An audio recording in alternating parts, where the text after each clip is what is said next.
Hey guys, welcome to my channel. I don't know how you got here, but I do hope that you'll stay until the end of this video because this particular video we're going to talk about how to create a Gantt chart.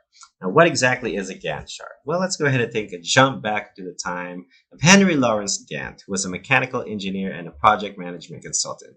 So during his time as a project management consultant, he figured out a way to present a project such that the client would be able to understand why it took a certain amount of time to be completed. So he did this by taking that project and breaking it down into different tasks. And he showed the relationship between each of those tasks and why they needed to be done in a certain amount of time and why they had to be done in a certain sequence in order to finish the project.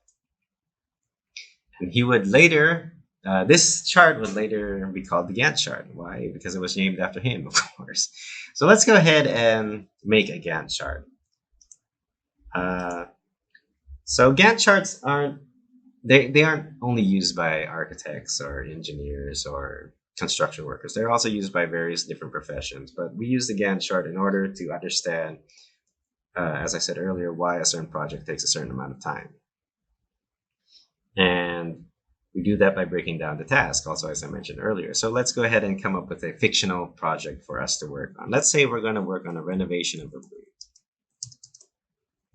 Okay.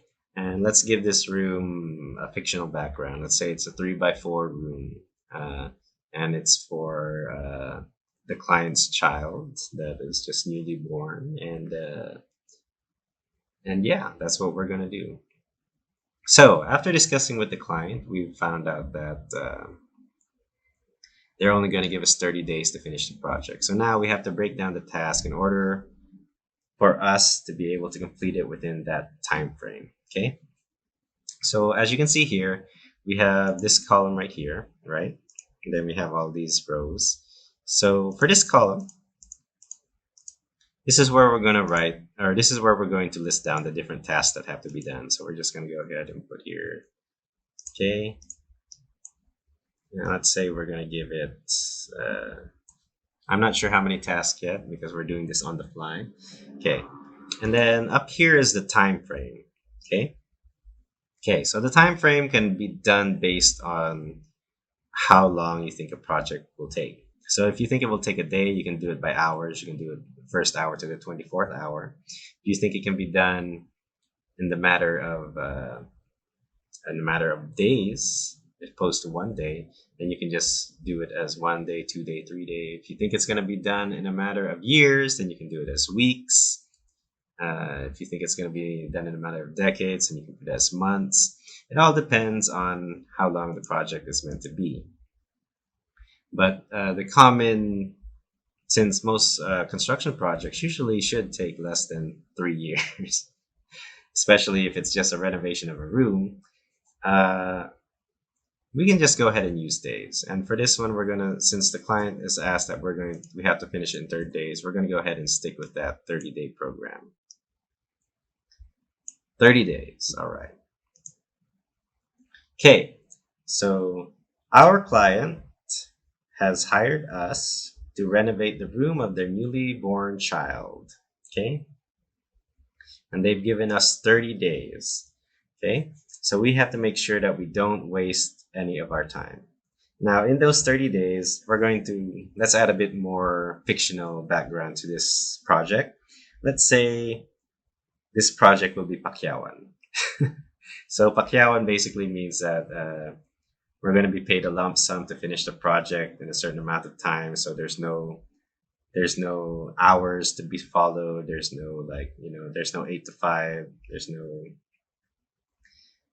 There's no need to consider holidays. There's no need to consider weekends or anything. We just know that it has to be done in 30 days. So that means even without rest days or whatever, we have to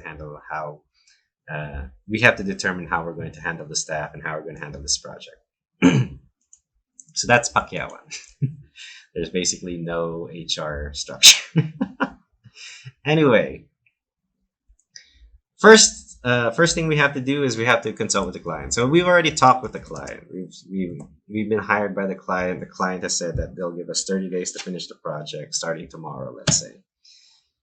So the first thing we have to do is schedule a meeting with the client. Now we have to also the client has to understand that day one starts when we have that meeting. So you have to make it clear with them that, day one doesn't start like 3 weeks later when they decide that they can meet with us. It starts on that day of the meeting. So let's say we schedule that meeting tomorrow, that is day one. And the client agrees, of course. Why do we have to make that clear? Because we don't know where to start with the project. We don't know what kind of things the client wants yet. All we know is that the client contacted us. They wanted that in 30 days. And then we made an agreement that, hey, can we meet tomorrow? And we can start the 30 days starting tomorrow, right? Okay, so consult with the client. Why do we need to consult the client? Because we need to understand what the client wants to happen for this room. The child isn't able to talk yet. They're just newly born. Of course, if you try to ask them a question like, what color do you want? They'll probably answer you, blah, blah, blah, blah. So we're going to talk to the client, which is the parents. Next thing we're going to do is we're going to organize the thoughts. So we have to organize the thoughts of the client. And then once the thoughts are organized, or during the organization of the thoughts, we can create schematic diagrams. And after we create the schematic diagrams, we're going to skip some steps here. Normally, we're going to go back to the client and ask them if they think this is okay or if this is, a good idea, blah, blah, blah. And they're going to give us feedback, blah, blah, blah, back and forth. And we're going to skip a few steps. We're just going to go ahead straight into the working drawings. Create working drawings. Now, after we have the working drawings, this is the time we can create the bill of estimates because we couldn't create it before. We don't have anything to work off of, so we have the bill of estimates. After the bill of estimates, we can buy the materials. After buying the materials, we can start the various different kinds of works that have to be done. So we can do the carpentry works, painting works, masonry works, electrical works, and I think that's it for now. I think that's all we really need to do. Okay, so after all of that is done, we can do punch lists. After we do the punch lists, we can do, what else can we do? Retouching. Then finally, turn over to the client. Okay, so we didn't need 16 steps. We're going to keep it at 13. Is that an unlucky number? No, it's not an unlucky number. Don't be superstitious. But for some people, it's unlucky, so I don't know. Anyway, so let's say we just have 13 steps. If you're suspicious, you can add a 14th step, or we can just turn this into 14. I don't know. It's up to you. But, as just like how design works, the Gantt chart works the way you need it to work, right? 30 days, 13 steps. Let's get it done. Okay, first thing we're going to do, consult with the client. We don't need 8 days to consult with the client. We just need 1 day, all right? So let's go ahead and mark this on our calendar. 1 day. On that day, we have all the questions done. That means the day before, you get with your team and you start asking the questions that need to be done. What color do you like? What kind of furniture do you like? What kind of theme do you like? Is your child a boy or girl? Do you want it to be, or do you want it to be something else? Like, do you want it to be non-gender bias or whatever? I don't know. You have to talk with the client. You come up with all the questions. You do everything to get all the information you can get out of your meeting with that client. And you also have to treat them to dinner. But that's aside the case. Next thing you have to do is organize the thoughts. Okay. So after the first day, you met with the client. They're lovely people. They're lovely parents. Their child is beautiful, and you just want to hug it and squeeze it. And you got all the information you want, all the details, you have a concept and you have things going on. But you still have to organize those different thoughts to come up with the perfect concept. So let's say we have 2 days for that. And during those 2 days, you can start also making the schematic diagram. So we'll use those 2 days as well. That way we can, save time while we're doing it. So we have to finalize everything there, right? So everything is done. Next thing, we can create the working drawing. So let's say you need 3 days because you conceptualize this amazing idea it's like there's so many things that have to be done. The furniture is like so intricate, and the ceiling design is like it looks like a sky full of stars. This baby is gonna be like, wow, that's amazing. They're gonna grow up to be, they want to be an astronaut or something, and everything. You just have such an intricate design. In fact, you're gonna need 4 days to make all these working drawings. So let's go ahead and make it 4 days. Okay. So of course, after the work, between the schematic diagrams and the working drawings, you should still be consulting with the client. But like we said, we have a short time frame, and also let's just say we didn't put it down here, but during this time, you can also be consulting with the client back and forth within those 4 days. Now, now that we have an idea of everything that's going to be built, everything that's going to be made, everything that's going to be done for this beautiful new renovation of a room, 3 by 4 meters, we can finally do the bill of estimates. Basically, a bunch of computation of how much wood we need, what kind of wood, how much wires we need, conduits, switches, all of the pin lights to be used on the ceiling and whatnot. Okay, so let's say that's going to take us 2 days to complete, and we can buy the materials on the 10th day. Should only take us 1 day to buy the materials. In fact, during this bill of estimates, we can actually just start calling different companies, or different stores, different suppliers, see if they have what we need. That way we can get it all going at the same time, and we can finally get all the materials delivered. Now we can finally start the works, the grittier works. And let's say we're going to start with the carpentry work. So we have cabinets, we have bookshelves, we have a baby crib that transforms into a bed throughout the years. Like you don't even have to touch it. This baby crib just transforms into a bed. Okay, I'm exaggerating a bit, but when you're like have a lack of sleep, you have to find ways to excite yourself. Well, let's say they're doing everything. They have to make the ceiling. They're going to make the moldings. They're going to make the baseboards. And let's say all of this is going to take 12 days. So let's say from here, it's going to go up to day 22. Okay. Now, this is one of the major weaknesses of the Gantt chart. In order to make a very effective Gantt chart, you have to have had the experience to understand how long a certain task will take.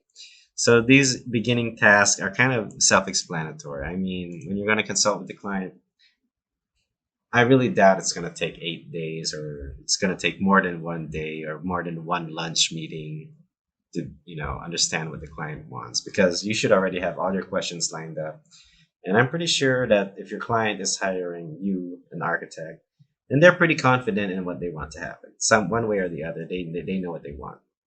So it shouldn't take that long. It shouldn't take more than a day. If anything, you'll probably just spend the whole day with them, like, going through the park or walking through the stores or having a buffet that lasts for 10 hours. I don't know. I don't know what's going to happen between you and your client, but I'm pretty sure that throughout that meeting, you're going to know everything you need to know.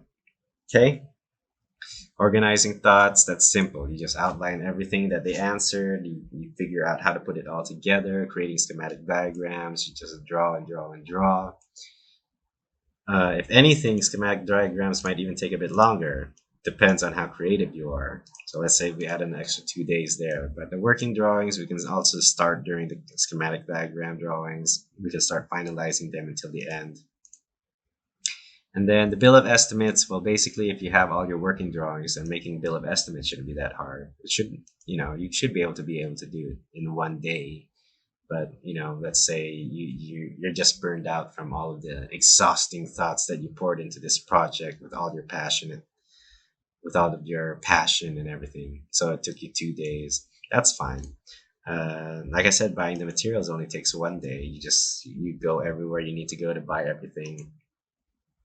And like I said, the only reason it takes a second day is because you're calling everybody. Hey, do you have this? You got this? You got that? When buying materials, your best friend is usually a telephone, because you just call everybody. Okay, so yeah, these things are understandable. But now you have to work with your actual like people that are going hands on and getting down and dirty with everything. And you have to understand how fast these people can work. So if you have a staff that, if you have your own workers that you're very comfortable with and you already know how quickly they work, you can say like this guy can finish a table in an hour, like fully finished and everything. And you're that confident, then you don't need this much time.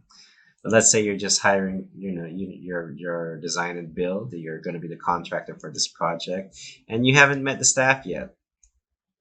The chances are, if you're a contractor, you hire somebody, you're not quite sure about everything they can do. I mean, they do present like their portfolio, but at the end of the day, it's like I remember I had one project where I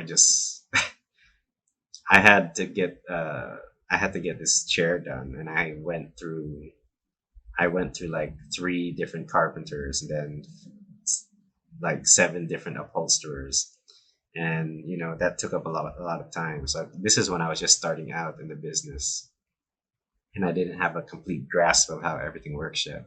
So, like I said, that is one of the major weaknesses of creating a Gantt chart. You have to understand the capabilities of your workers. You have to understand also like if a worker is moving too slow or moving too fast. If they're moving fast, that's great, but you have to make sure the quality is there. If they're moving too slow, you have to be able to encourage them to move faster, or you have to make the difficult decision of getting rid of them and looking for somebody else because you're on a time frame.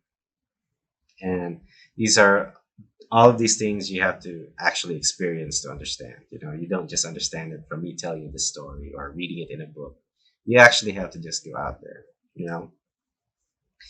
And like I was even hired one time to like watch over the workers because from my construction background, I understood like this is kind of how a project can get done in a certain amount of time, and then it's up to the people you work for to understand if I reported one time like they are moving way too slow. You have to look into that, which they didn't heed my advice, and they found out eventually that they were in fact moving too slow. So these are just things that come with experience. Okay, you don't have to beat yourself up about it. Like I said, my first project, all I had to do was build furnitures, and I just barely met that deadline. It happens. It happens. But the important thing is you learn from it. That's it. Okay. So now understanding how good your workers are, you also have to understand the relationship between each job. So let's say carpentry works, each of these, let's say the cabinets are all Duku finish. They don't want anything laminated because they're aware that the laminates peel off after a certain amount of time. So that means it falls into painting works. So that means painters can't do anything until certain things are finished here. So let's say that you have the carpenters start with the cabinets first, and they finish the first one after 2 days. Now the painter can start on this day. Okay. So the interesting thing about the Gantt chart too is also you can make different Gantt charts for different tasks, right? Carpentry works can have its own Gantt chart. Painting works can have its own Gantt chart. Masonry works can have its own Gantt chart, and then you just have to make sure that each of those groups have their own foreman in order to interpret it, unless the staff is manageable on your own. Okay, and masonry works usually deals with like floor setting, or tile setting, chipping of the floor, whatnot. So actually, the masonry works can start during during this time right here.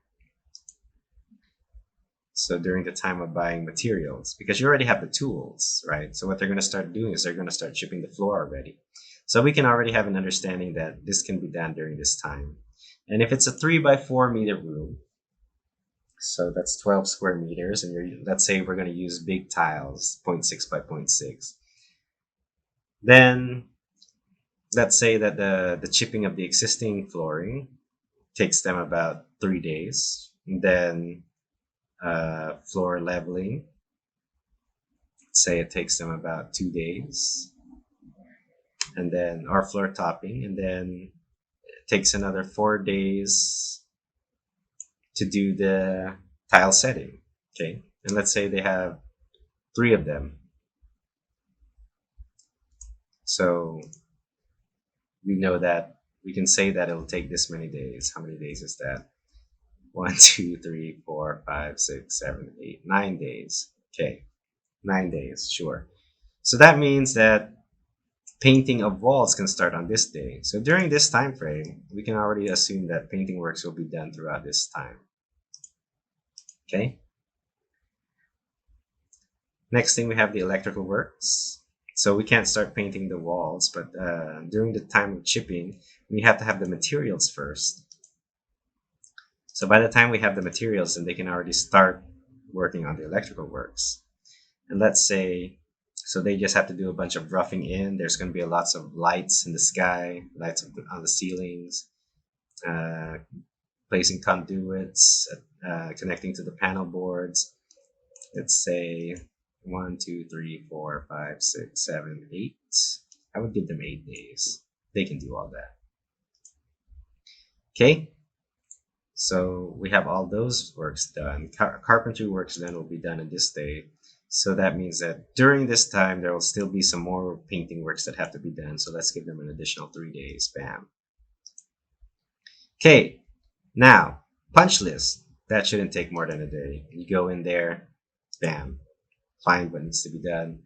Retouching works. I don't see why retouching has to take that long. Let's go ahead and put 3 days.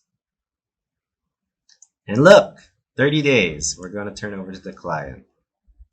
We did it, guys.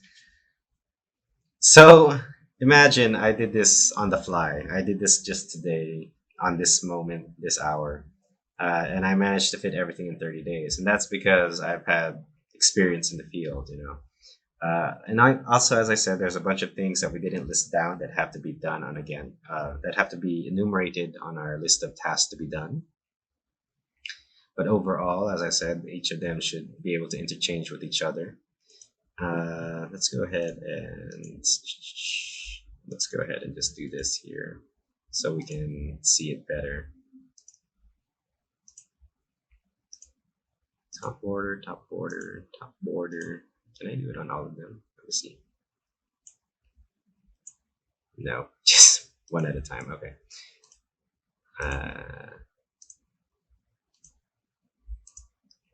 Sorry, I don't have any background music for you guys, but it would probably be the Jeopardy song.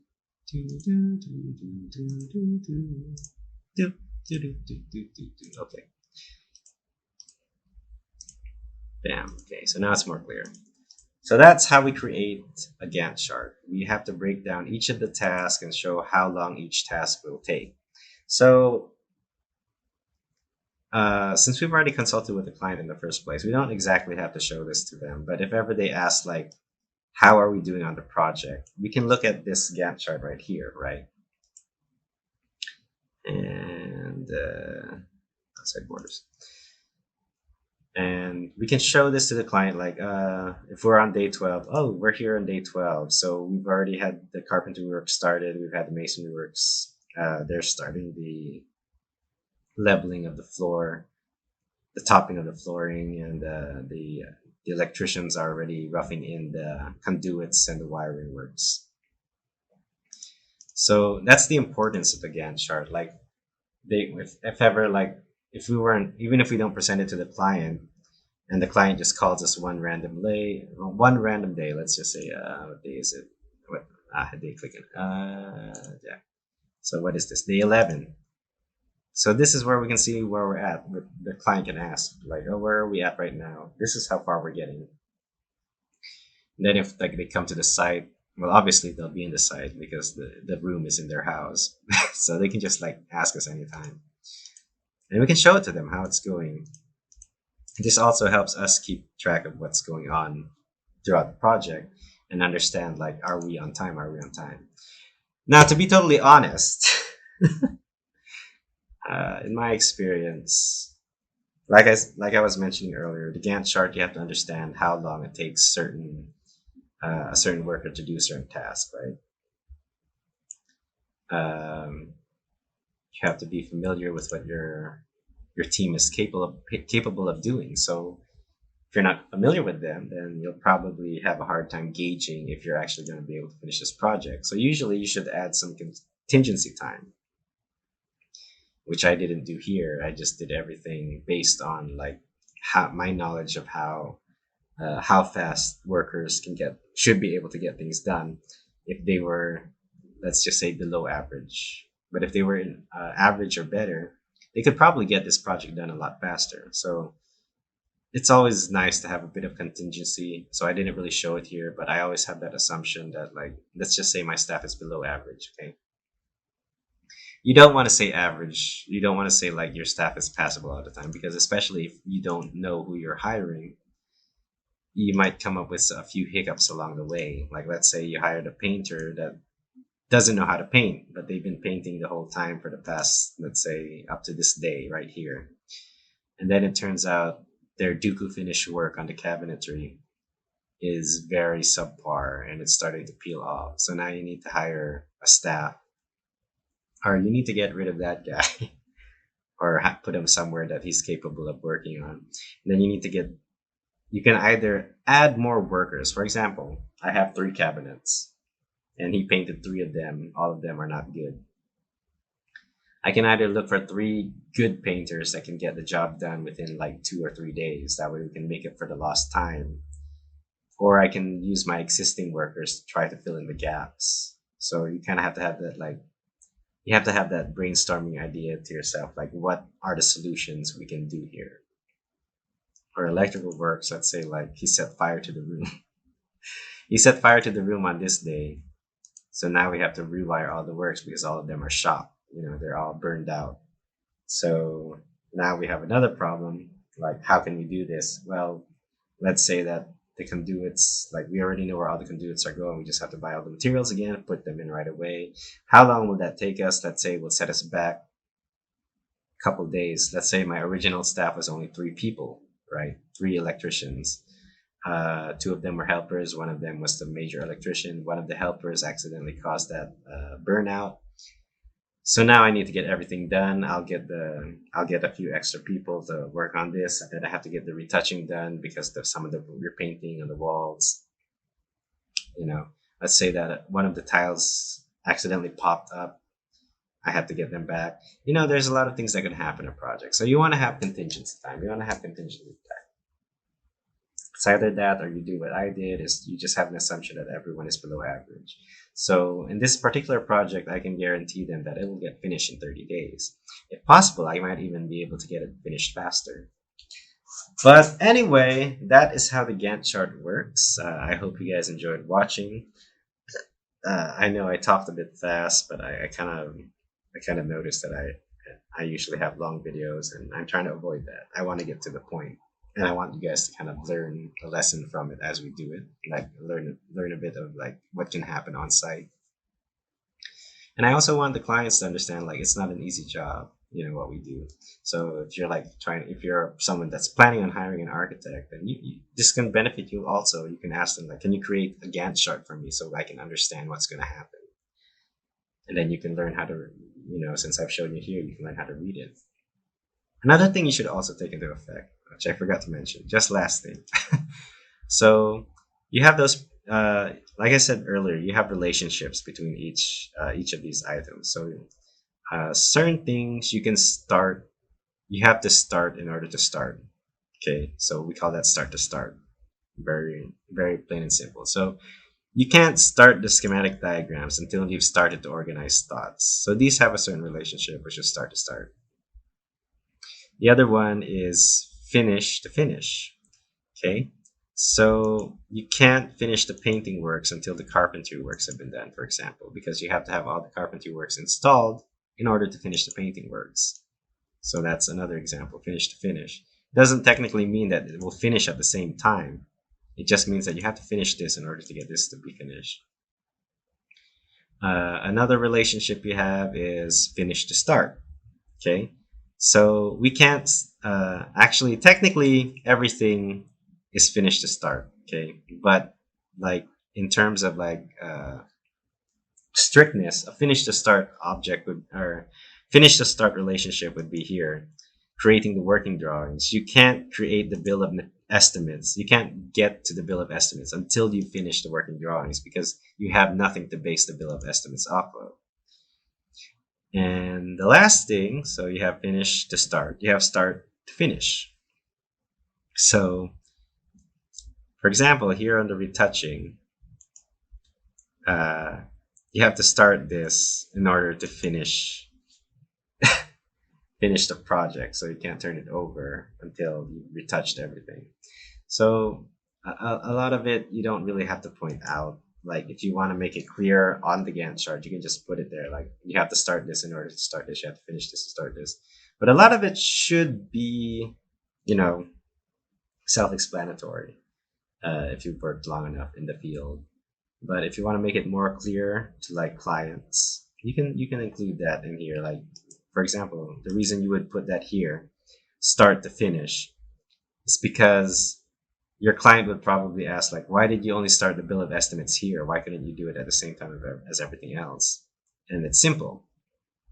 We don't have anything to work off of. You can explain it to your client like, oh, I noticed here. Why didn't you just do it at the same time? Just tell them. Okay, for this one, we have what you call as a start to finish relationship. We could not start the bill of estimates because we had to finish the working drawings, because through the working drawings, we'd be able to determine how much materials we'll need for this project. So yeah, everything is just based on facts. As long as you can present the facts to your client, you have nothing to worry about. So with that said, I'm going to end this video here. I hope you guys learned something. So anyway, take care, everybody. Hope we can always better ourselves, and bye bye.